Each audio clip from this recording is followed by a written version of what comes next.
The fire hose of news from America can feel like a lot these days. If you're trying to figure out what to make of it all, we got you. I'm Katie Simpson. And I'm Paul Hunter. We're correspondents here in Washington, working just around the corner from where much of the action is taking place. 2 blocks from the White House. And that's the name of our new podcast. For top-notch analysis of U.S. politics from a Canadian perspective, find 2 blocks from the White House every Wednesday wherever you get your podcasts. Including YouTube. Frequency Podcast Network. Stories that matter, podcasts that resonate. 9-year-old Eleanor is at the Aurora Community Center, 45 minutes north of Toronto, getting fitted for her first ever hockey gear as part of a program designed to make the girls' game more accessible for first-timers. I'm going to get skates and hockey. Look over there. There's helmets, and I'm going to get hockey sticks too. I'm just putting this in. No, actually, look. Is it gonna come with a puck? She's one of thousands of girls and young women embracing the sport like never before. My skates are gonna look so cool. And look. Last season saw more than 115,000 girls registered for hockey in this country, a new record, with 30% growth just in the past 2 years. Women's hockey's been growing in popularity since it was introduced as an Olympic sport in 1998. But there's a new phenomenon behind the sport's recent exponential growth, the Pwhl. Since its inaugural game on January 1st, 2024, a moment I'll never forget witnessing from the announcer booth at what used to be Maple Leaf Gardens, the Professional Women's Hockey League has won over thousands of hockey fans from North America and beyond and given young athletes something else to aspire to. It's also fundamentally changed the sport of women's hockey.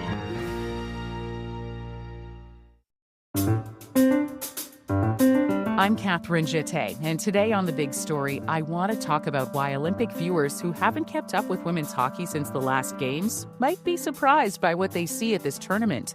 I'm joined today by Daniella Ponticelli, frequent play-by-play broadcaster for the Pwhl, to get some insight as the 2026 Winter Games get underway in Milano Cortina. Daniella, thank you so much for joining us. I want to set the scene a little bit because what we're talking about today is how much different the hockey is in the women's tournament this year at the Olympics than at the last Olympics. So if you could take us back to 2022 when the games were in Beijing, what was the state of women's hockey back then? It almost feels surreal to think back 4 years because let's just set the stage overall for hockey players who attended that event and they are now coming to their second Winter Olympics.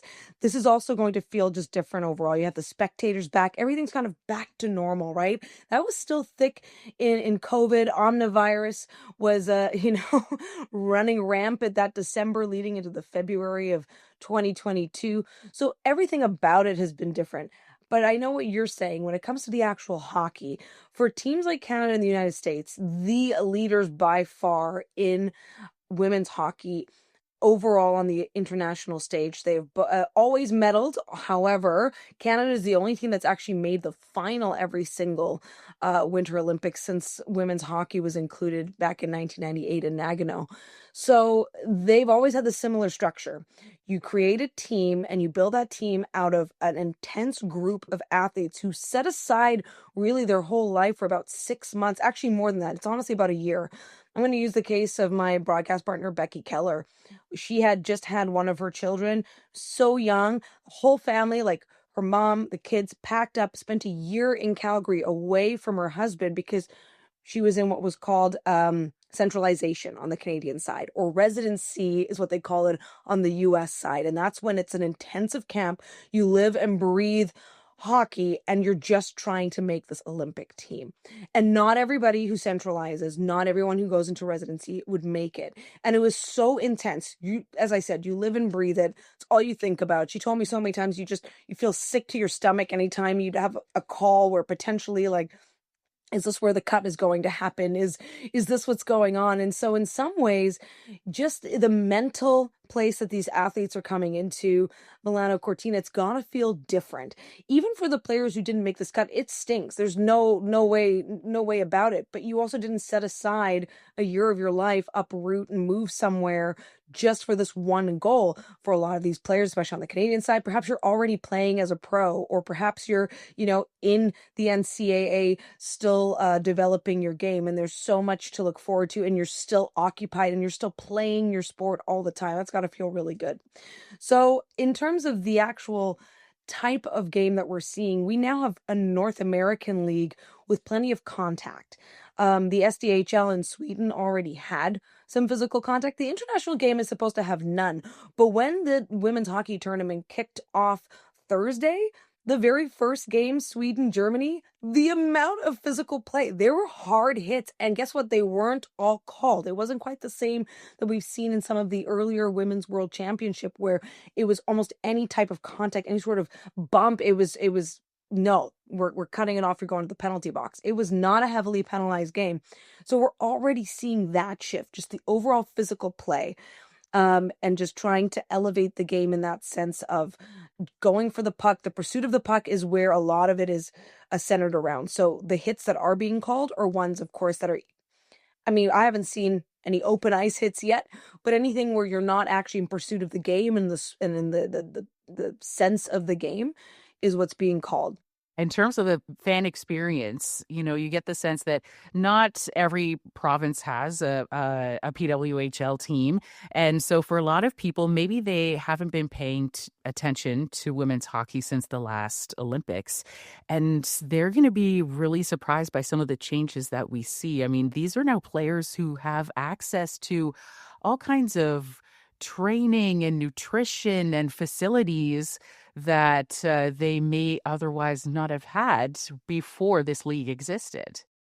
And we're also seeing all of that shared online by the athletes themselves. So as a fan, or in my case, as a broadcaster, you have unprecedented back behind the scenes access now to a lot of these players and what it's like in the Olympic Village, and how perhaps it's the same or different to what they were experiencing, with their PWHL teams. But you said it, the resources are there. This is no longer just, okay, once every 4 years, this is our big moment to show why this is so important, to show why we need the funding. That's still there, and that's still very relevant. And this will always be an important flashpoint to garner people's attention, even if it is just for 2 weeks in February, once every 4 years. But you're so right. This is going to be great exposure. And one of the things that I'm focused on in terms of my storytelling during the Olympics is exactly that. Sure, you want to showcase who's playing in that pro league in North America, but also who could potentially be, the next star of the Toronto Scepters as expansion looms. And we are going to have to look, I say we, but the league will have to look to Europe to get more stars and get more people into this league, because it's not only going to be the up and coming NCAA players, U Sports athletes as well. A team like France is so much fun to watch because you might not know anything about them, and it's France's first time in the women's hockey tournament. A team, by the way, that really only got that opportunity because there's still issues with Russia and they're not part of the women's hockey tournament. They were absolutely top 4, top 5 country in this women's game. So they have been completely out of the picture now, the last 2 events. And so that has allowed space for a team like France. Now, France has about 5 or 6 players with Canadian roots, either from Canada or has extensive training in Canada. It's really impressive to see. A team like Italy, Danielle Sauvageau, the general manager of the Montreal Victoire, who also, of course, is a Hall of Famer now for being a builder, the first female builder in the Hockey Hall of Fame. She's involved with the Italian team. So we're seeing sort of the tentacles of this league and the reach that it has now finally having that international grip. For a hockey fan who's used to watching a product like, say, the NHL, would you say that this is going to be, in terms of the women's tournament at the Olympics, a lot closer to that kind of product, a lot closer to an NHL level in terms of speed, for example, just because of the amount of training and resources that these women now have? I think so. I think I'm always hesitant to go into the comparison realm because to me, I look at how much the women's game has grown. And of course, if you're not aware of that, you're going to just enter into it, seeing the speed, seeing the skill, seeing, the way that the game shifts and is used and the space on the ice is different, right? You have different sized bodies out there, different speed, different power, as you mentioned.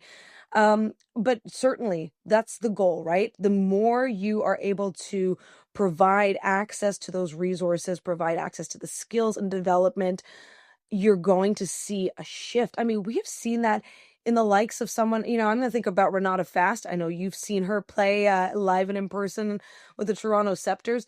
She's someone who was never an offensive defender. And then she goes out and has this incredible season last year. That's only possible because of the development that was put in. Yes, with the national team in Canada, but the consistency of then getting to play with a high caliber of athletes against a high caliber of athletes. This is the first time, as an aside, that Team Canada has gone into the Winter Olympic Games without needing to play against boys and men in training. So what would happen previous, just to go on a little journey with me, is they'd have to manufacture games. You just didn't have the same opportunities. That's why the rivalry series really existed. Also another way to showcase the game, of course, and take it around. But it was also just to get more gameplay. How are we going to get these women to get up and get that game feel? So the rivalry series happened. Then all of a sudden we finally have this unified league. There was, of course, the PHF, the Premier Hockey Federation. There's the NWHL, the CWHL. We cannot forget how we got here, but those were stepping stones to finally become this unified league and have all of those resources. So when you start to talk about, an NHL fan potentially seeing it, I would also hope that they understand that the game, there are differences that can be appreciated in it. Not major differences, by the way, but just it is going to look a little bit different. You just don't have the same body checking. And it's incredible what that does in terms of the flow of the game, the speed of the game. The Group B games that I cover, those are nations that a lot of the players are not used to even hitting. And so their whole style of play, it's flow, it's fluid, and it is so quick. I can't even, it's really impressive stuff. That must be tough as a play-by-play announcer to try to keep up I mean, there with. are times when there's just no whistles almost because, okay, there's no goals scored and there's no penalties and there's the puck doesn't go into the netting. And so you're just fully in that state, and it can sometimes be 10, 15 minutes. I remember when I first got into focusing specifically on women's hockey, I realized that, okay, yes, very different. There's like a staccato rhythm sometimes with men's games, depending. I've covered a lot of junior hockey, and in some ways there's similarities there in sort of the pacing of it. But again, I'm going off topic.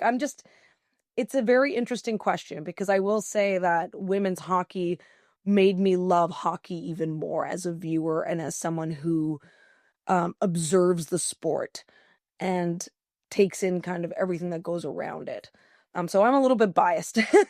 I prefer it. I love it. I find that it's, there's emotions, there's tension, there's levity, there's fun, and there's just a great respect. I think even the fact that the PWHL has kept handshakes in every game, which is so bizarre. I mean, that doesn't happen, obviously, at the Olympics, but it does actually add something to it. I mean, this is I think about the Washington game where there was a bit of a brawl at the end and then they had to go and take a picture together. It's just funny, right? Like it's that lightness to it, but with still remembering this is competitive.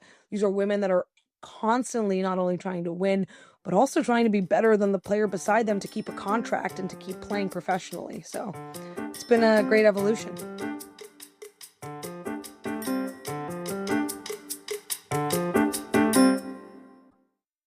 You alluded to it already, but it still seems like even though the PWHL has so massively increased the profile of women's hockey, that we're just kind of at the beginning of this huge growth spurt in the game. Like when you think about these Olympics, the PWHL didn't exist during the last Olympics. And now we're going to have young girls and women going into hockey knowing that there's a place for them to play professionally later on down the road. And I feel like that's going to attract a whole different kind of player and in greater numbers. And so, what do you expect to see in the coming years from the PWHL and international women's hockey?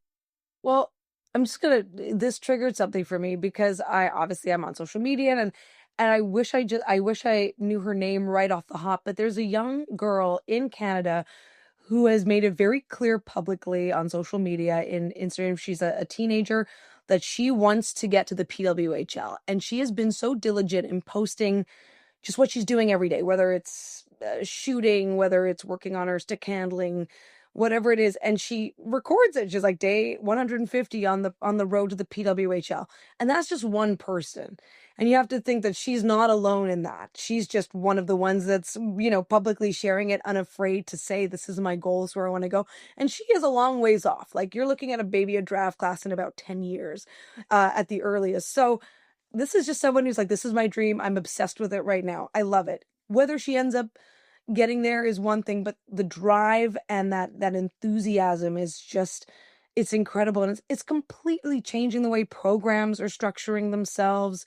It's shaping the way that Europeans are looking at North America as a potential for a future that isn't just to then represent their country on the international stage. I think overall, what will be interesting to see is how the international game develops, whether the body contact in the rule book stays, at a limited amount when it comes to Olympic or World Championship play. I think another thing will be fascinating is that the World Championships are being moved to November, which will then kick off the PWHL season. What kind of effect will that have? Could we have a player just have an incredible world championship and then maybe they're a free agent and get signed after that? There's so many things that can happen. And what I love the most though is that this league and the IIHF, they are working together. It would be really difficult if there was intense headbutting, at least as far as I know from the outside. I have no inside information on this, but it just appears like they are working together here and trying to elevate their exposure, of course, for the PWHL. Maybe that's more fans. And also for the international game. We know that women's tournaments, and tournaments are just hard in general to get attendance to. Like I've been to a few in person. A Tuesday morning, if you don't have kids sitting in there in the arena, it's going to be a little quieter. People have busy things going on and it's tough. But even just seeing this sparked interest in everything that's going on. It's just really exciting, and I think the influence is going to go both ways. You're going to see the international game, inspire some others, and what comes to mind is one of the Italian players in Milano Cortina went undrafted last year, Nadia Mativi. If she ends up having a fantastic tournament, she's a free agent. She could be signed. And then if she doesn't get signed, she is able to then get back into the draft pool for next year. And whether there's 2 or 4 or however many expansion teams, you just never know where that's going to lead. So the exposure right now on the international stage is massive. And Italy is in the mix because they're the host nation. They wouldn't be otherwise. They have tried to qualify.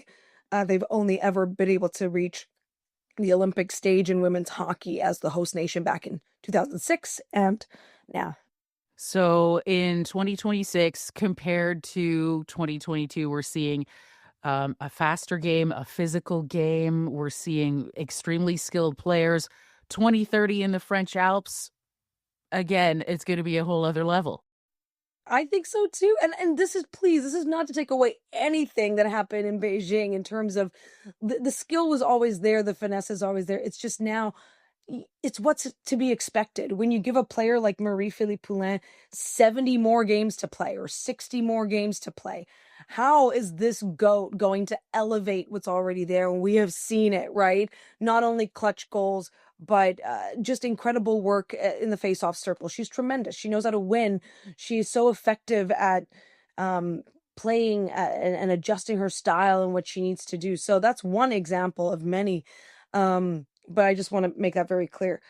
The caliber and the level was there. It's now just kind of working up to it. And I expect there will be a little bit of a shift, right? You're going to have a huge influx of new players joining the league with expansion, no matter how many teams And that'll take a little bit of adjustment, as we saw even this year with the expansion. And some players that were maybe getting fourth line minutes are now suddenly in the top six. Some of them are shining. Some of them, there's still that adjustment. So it's going to be a feeling out phase. And it is wild to think what the next 4 years holds, because I couldn't even tell you that the first 4 years of the PWHL, you're going to see 2 more teams. You're going to see sold out NHL buildings in the United States and Canada fairly consistently. You're going to see just this incredible love for the game and the athletes. Like, the love for the athletes is just over the moon. So yeah, it's hard to think about what 4 years from now is going to mean. I think it's going to be an even bigger splash. And perhaps it's kind of like with the NHL players finally making it back to the Olympics. Hopefully the PWHL players will always be able to represent their country, so it just keeps that interest renewed. Well, I can't wait. I'm going to be watching then, and just like I'm watching now. I can't thank you enough for joining us. I know you've been so busy with Olympics coverage and everything else you're doing. Happily, this is a dream. So, Daniella, thank you so much for joining me today, and go Canada, go. Go Canada, go. I can say that. It's okay. I can say it because I don't have any influence on the game. I'm absolutely about the Maple Leaf. And that was the big story. We'd love to hear your thoughts on this conversation. Send us an email at hello@thebigstorypodcast.ca. Reach us on Instagram at FrequencyPods or on Blue Sky at The Big Story. If you know someone that might enjoy this episode, be sure to send it to them. You can listen to The Big Story every day on the Seeker app or wherever you get your podcasts. Maria Costain is our lead producer. Diana Kay is the head of strategy and content. Desi Nair is the manager of podcast operations. I'm Catherine Jette. Thanks for listening.